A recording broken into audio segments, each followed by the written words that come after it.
Okay, real talk, if your skincare routine is packed with retinol, AHAs, niacinamide, vitamin C, peptides, exfoliants, and maybe even a microneedling session on weekends, I have to ask. Is your skin glowing, or is it just inflamed? Here's the thing nobody tells you, skin rejuvenation can wreck your barrier if you overdo it. And these days? Most people are overdoing it. Redness isn't a glow. Tightness isn't firmness. Tingling isn't proof something is working.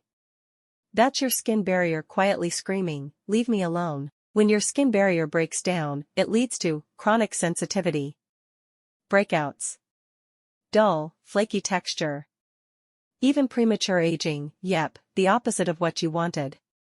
The root problem? We've all been sold the idea that more actives equals more results. But your skin doesn't need constant stimulation, it needs balance. It needs rest. It needs to feel safe. So here's your fix. Cut back to basics: gentle cleanser, moisturizer, SPF. Add barrier repair ingredients, ceramides, fatty acids, panthenol. Take a skin fast for 3 to 5 days and see what your skin says.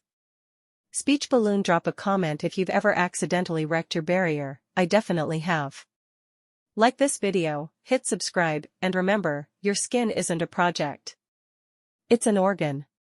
Treat it like one.